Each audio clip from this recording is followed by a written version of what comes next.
Hi friends, let's paint this barn scene from the Rust Covered Cottage by Christina. I just love this kit. I think it turned out so beautiful, and I love anything farmhouse, so this is right up my alley.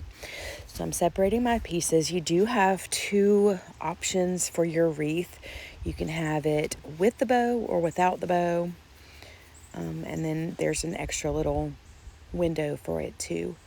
So I'm going to go in on my background with British Gray. This is a really nice medium cool gray, and I don't have to worry about painting all the way to the edges or a big chunk of the bottom, because those areas are going to be covered up with the rest of the pieces. So I gave that a nice once over. I'm going to put that aside to dry, and I'm going to go in with a baby wipe and my Van Dyke Brown semi-gloss antiquing glaze, semi-gel antiquing glaze, and just give that one coat, set that aside to dry. I'm going to go in on my barn, and I'm going to go in with Charlotte Gray, which is a lighter cool gray, and I'm going to hit the wind vane at the top and the silo. Then I'm going to take my weeding tool and pull the paint out of the score lines on the silo. And I'm also going to use that same Charlotte Gray on the edging and accent pieces of the barn.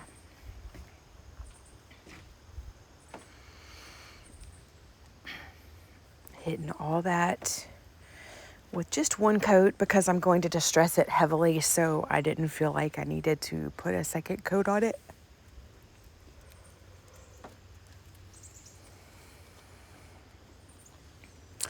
On the barn window and door, I'm going to go in with Paint Couture's acrylic mineral paint in the shade Truffle. It's a really nice kind of dark gray brown color. It's not too brown. I feel like it leans more toward the gray, but it's just a really nice color to use instead of black all the time. So I'm going to get the backgrounds of the windows and the doors. In hindsight, I probably should have painted the red first, but it worked out. And now I'm going in with Paint Couture's barn door. This one is one of the chalk style paints. The chalk style is better for distressing. It dries quicker, doesn't have quite as much coverage as the mineral acrylics. The mineral acrylics are more of a full coverage. They also have a top coat built into them. So I'm just giving good coverage all over for the barn. Trying to even out my strokes as well.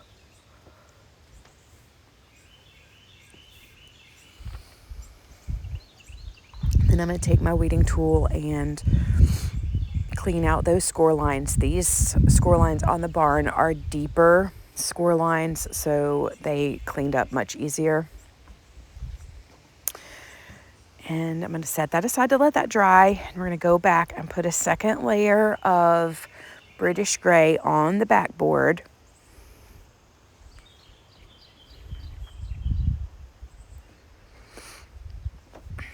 Let that dry while we put another coat of the barn red on there.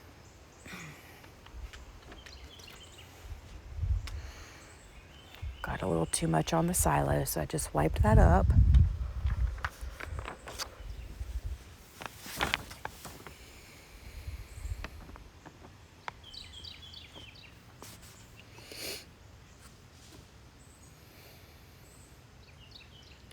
Then we go in and clean out those score lines again.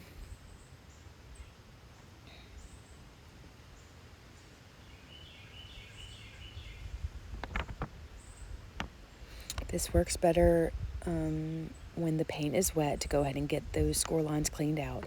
Now I'm going to go in with the tallest trees and hit them with 2 coats of vintage moss. This is another acrylic mineral from Couture. And then the shorter trees I'm going to hit with autumn sage, and this one is a chalk style.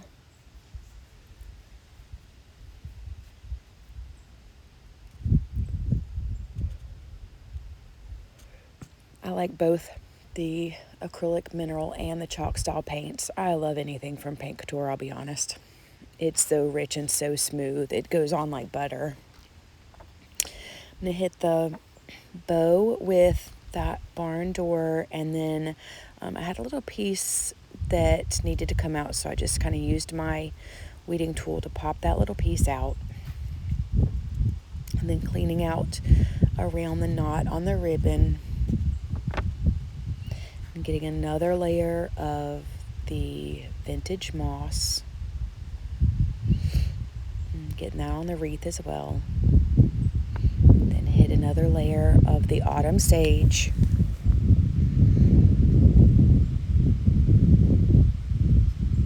Gonna give that a good dry, and then I'm going to go in and do some detailing on the wreath. So I'm hitting the edges of each of the leaves with the autumn sage, just real quickly. And then I'm going to use the end of a paintbrush to dot on some berries. Set that aside to dry. Now I'm going to go in with farmhouse linen, and I'm using my fan brush, and I'm just kind of dabbing it along the trees to make it look like they have snow built up on them. This worked really well, and I just dabbed it off and then dabbed it on,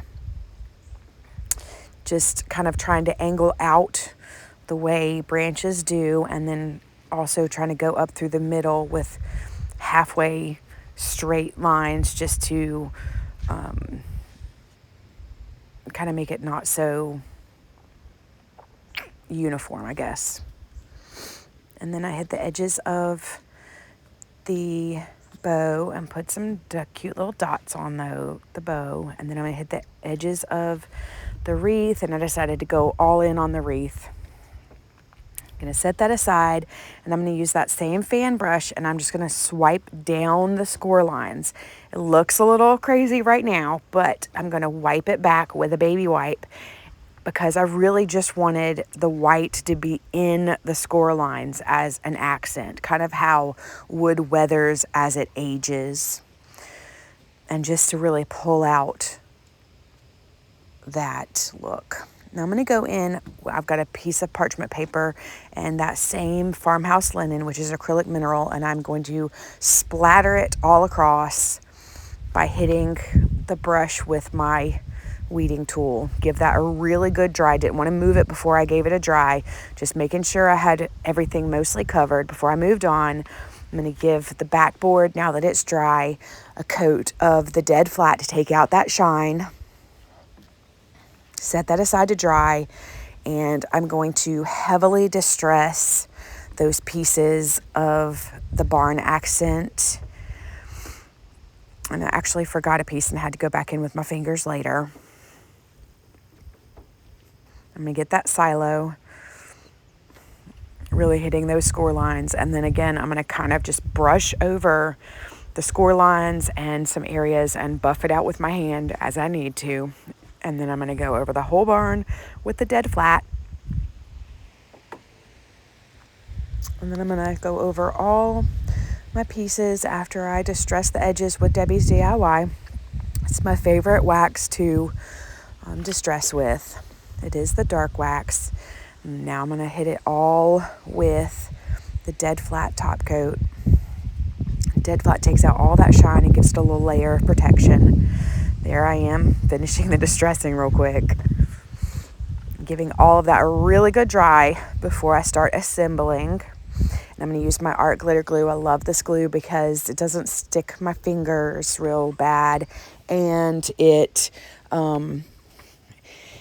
It dries clear, and it also gives you a little wiggle room. So as you're piecing things together, if you don't get it just right or you need to move it slightly, you have that flexibility.